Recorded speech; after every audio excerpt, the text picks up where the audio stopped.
अस्सलाम वालेकुम जी, मैं हूं लतीफ़ रहमानी। और चूँकि हमने पर्सनैलिटी टर्म्स की एक सीरीज़ स्टार्ट की हुई है जिसके अंदर हम शॉर्ट वीडियोस बनाते हैं। इस जो पर्सनैलिटी टर्म्स का मतलब ये है कि हम सिर्फ पर्सनैलिटी से रिलेटेड जितनी भी टर्म्स होंगे, जितने भी कॉन्सेप्ट्स होंगे या डेफिनेशंस होगी, उनको इसके अंदर देखेंगे। और इसके लिए मैंने अलहदा से फ़ोल्डर बना दिया। प्लेलिस्ट वाले सेक्शन में जाएंगे तो वहाँ पर फ़ोल्डर बना हुआ है, तो वहाँ पर आप जाके तमाम टर्म्स को देख सकते हैं। तो अगर आप मज़ीद जो टर्म्स हम इसमें देखते हैं डेली बेसिस पे, अगर उनसे आप अपडेट रहना चाहते हैं तो आपको चैनल को सब्सक्राइब करना पड़ेगा। ठीक है जी, तो चैनल को जरूर सब्सक्राइब कीजिएगा। तो आज की हमारे पास जो टर्म है वो है एनालिटिकल साइकोलॉजी। एनालिटिकल साइकोलॉजी को देखते हैं। Jung's theory focusing on the balance of opposing forces within one personality and the significance of collective unconscious. ये कार्ल यंग ने दी थी एनालिटिकल साइकोलॉजी।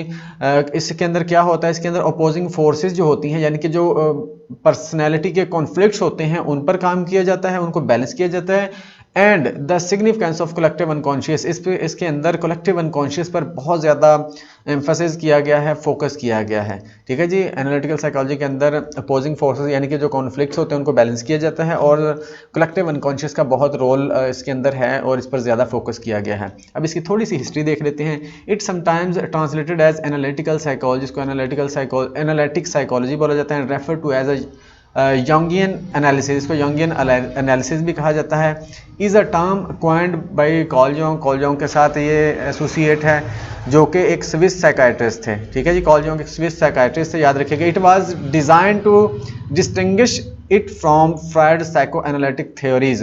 ये जो एनालिटिकल साइकोलॉजी है ना, जो कार्ल यंग ने डेवलप की थी, इसको डेवलप किया गया था साइको एनालिसिस से सेपरेट करने के लिए, उससे डिफरेंट करने के लिए, क्योंकि ये पहले सिगमंड फ्राइड के साथ इन्होंने काम किया है। कितने साल काम किया है? एज देयर 7 ईयर कोलेबोरेशन, 7 साल काम किया उन्होंने साइको एनालिसिस पर सिगमंड फ्राइड के साथ मिलकर। लेकिन बाद में चूंकि इनके नज़रियात में इख्तलाफ आ गया था, ये एक दूसरे से डिसएग्री करने लग गए थे, इस वजह से ये अलहदा हो गए थे। इनकी जो सेपरेशन हुई है वो 1912 और 1913 के दौरान हुई थी, यानी कि ये बाद में अलहदा हो गए थे उनसे, सिगमंड फ्राइड से।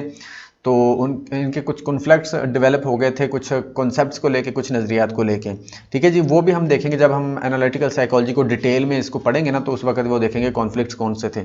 और उसके बाद चूंकि ये शॉर्ट वीडियो है तो इसमें हम बेसिक चीज़ें आपको इंट्रोड्यूस करवा देते हैं। उसके बाद जो इसके बेसिक कॉन्सेप्ट है ना जी एनालिटिकल साइकोलॉजी के अंदर, collective unconscious, personal unconscious, archetypes, complexes, एनिमस, shadow, persona, introversion and extroversion, ये इसके मेजर कॉन्सेप्ट्स हैं एनालिटिकल साइकोलॉजी के, जो दी थी कार्ल यंग ने।